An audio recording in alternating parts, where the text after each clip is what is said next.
What's up everybody, Brian here with BPS Customs. You know, it's not often that I get a piece of hardware in the office that gets me really excited to just play with it for a long time. But yesterday, if you guys follow me on social media, you know that I got in something that I've been waiting for quite a while. And that's this. This is the 2016 Razer Blade.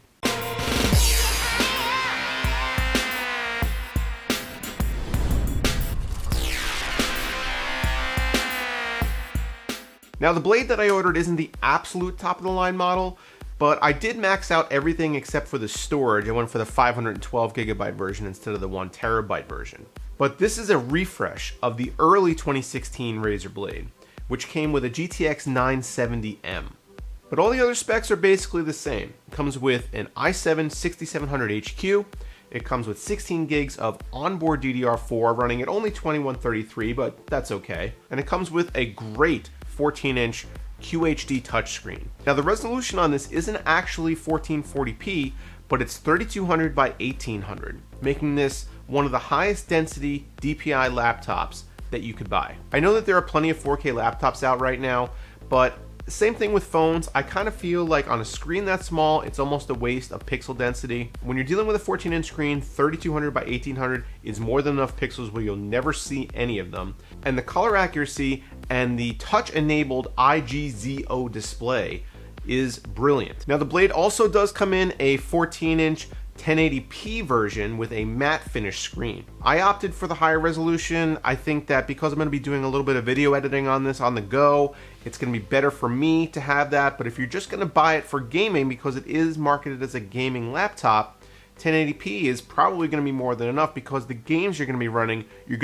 at 1080p, and we'll get into that a little bit later as to why. Now, a big reason that a lot of people were very excited about this refresh coming out from Razer is because they replaced the 970M with a desktop grade GTX 1060. Now, this is something that NVIDIA is pushing with their new Pascal line of GPUs, where there isn't a huge amount of difference between the desktop variants and the laptop or mobile variants of their graphics processors. Of course, there are still issues that come with using a desktop grade GPU inside of a laptop. And we've been seeing that for the past couple of years with companies like MSI that have been putting desktop grade GTX 980s into their behemoth 17-inch laptops. The thermals sometimes just don't work out. You don't have as much overclocking headroom, and you run into some throttling issues if you get the GPU up in the 80 or 90 degree range, as sometimes they tend to do. What Razer's done here is they've implemented a cooling solution with 2 downward-facing fans that vent through the bottom of the unibody aluminum chassis. In fact, during my testing, the GTX 1060 inside the Razer Blade was measurably cooler than my desktop GTX 960 that I tested in this video over here. The GTX 1060 inside the Razer Blade maxed out at a consistent 72 degrees versus 75 degrees for the desktop version. I also saw no variation in the boost clock of the GTX 1060 inside the Razer Blade, because it stayed constant at 1911 MHz across all tests through 100% load. The keyboard is another thing that draws people over to the Razer brand. Razer is famous for its peripherals, like its keyboards and its mice, which come with Razer Chroma, which is the company's implementation of full RGB spectrum lighting. The Blade is no different. The keyboard is fully RGB enabled with different zones and different patterns of lighting that you can customize to your heart's content. The keyboard itself is also very good. Now, I'm coming from a 2013 MacBook Pro, which has one of the better keyboard and trackpad combos on any laptop. The keys are clicky and tactile. They give you good actuation response and feedback, and the keyboard is spaced appropriately. The Razer's keyboard is extremely similar. The keys feel great, and typing on it is a breeze. The glass trackpad also takes a lot from Apple's design. It's silky smooth, and it's definitely the best trackpad I've ever tried on any Windows laptop. The built-in webcam is only 2 megapixels, which seems a little bit low for a product released in 2016.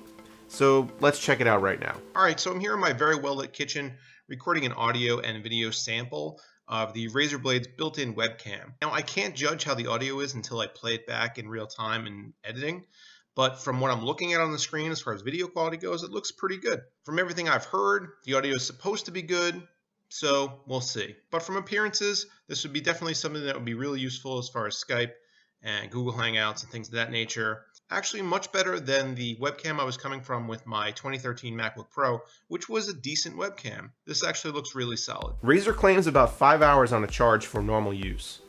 Well, a lot of other reviewers test normal use. I wanted to see what this thing can do under the most taxing situation possible. I cranked the brightness up to 100, unplugged the laptop, and booted up Unigine Heaven, letting it run on a continuous loop until shutdown.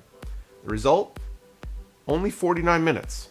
This is moderately disappointing for those wanting to take the Blade on a plane and do some gaming at 35,000 feet, but honestly, it's not unexpected.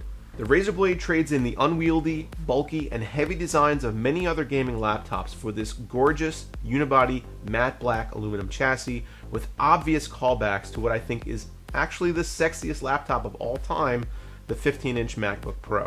It's only 179 millimeters tall with the lid closed, almost identical sizing to its Apple brethren. This unfortunately means that the 70 watt-hour battery is smaller than many others in this product class. Additionally, the 3200 by 1800 screen resolution requires a ton more power to light up than a similar 1080p screen. Now, while gaming on the Razer Blade at full screen brightness and full screen resolution didn't give me fantastic results, I think that it would be unfair to judge the laptop solely on that. I basically put it through a torture test, and it came out okay, I guess. If you take some of those settings down, maybe reduce the screen brightness, you're going to get a lot more battery life out of this machine. Additionally, you're not always going to be gaming on it, and you're not always going to be unplugged. I did a few rendering tests in Adobe Premiere using 4K video files, and I came up with very similar results to a desktop class i5-6600K. Now, the 6700 HQ is not really going to touch a 6700K as far as performance goes, but that's okay, we're dealing with a completely different class of product. I also ran the laptop through several of my standard benchmarking tests.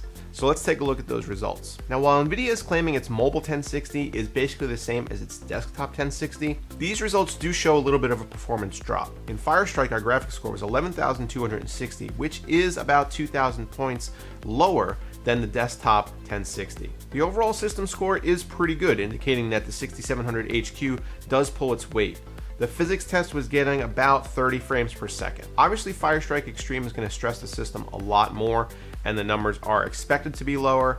This is not really a 1440p gaming machine. Heaven again shows us a pretty significant difference between the desktop and laptop 1060, although the result I got for the Razer Blade is still really good. This is at ultra quality with extreme tessellation and no anti-aliasing. The time spy result actually surprised me quite a bit, as it was extremely close to the desktop 1060 score. This is a test that even my system with dual 1080s has yet to master, so I don't fault the Blade for coming in at 3,500 points. I also went ahead and played some Doom on this machine, and the experience at 1080p ultra settings is awesome. I ran through the opening sequence and got an average of 97 frames per second versus the desktop 1060, which only averaged about 102. The gaming experience itself is awesome as long as you're plugging in a mouse and not trying to use the trackpad like a dummy. Cranking up the resolution to 3200 by 1800 yielded a predictable drop in frame rate, as I only got about 40 frames per second this way. Again, I would recommend gaming on this laptop at 1080p and not any higher. You're going to save power that way, and also the game is going to run a lot smoother. Now, the Razer Blade doesn't come with many accessories.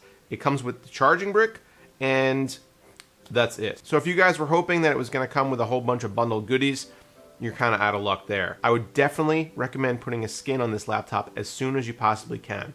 I've never seen a matte finish on any product that is as fingerprint prone as this is. After handling it for this review for a little while, it kind of looked a little gross, and I had to clean it off with some isopropyl alcohol. But let me tell you, when this laptop is clean, it is gorgeous. The black anodized aluminum exterior is absolutely flawless, and the Razer logo showing through the back of the screen looks great. So overall, what do I think of this laptop? Well, let me just back up and say that I had my MacBook Pro for about 3 years. The only video editing program that ran really well on it is Final Cut Pro, and I'm not a huge fan of that software.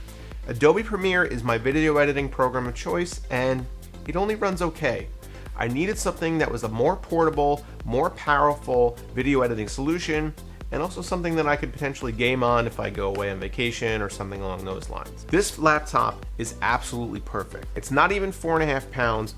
The form factor is super slim and trim, and everybody who sees it so far has said, holy crap, that thing looks awesome. The construction and engineering and design of this computer is solid. The hinge is super smooth and one finger can open or close the laptop without any problem. There doesn't seem to be much here that Razer's missed as far as design, aesthetics, or performance. If you're looking for a premium grade gaming laptop without the bulk and heft of one of the 17-inch behemoths, go with a Razer Blade. You will not be disappointed. What do you guys think of the Razer Blade? Are you considering getting one? Let me know in the comments down below.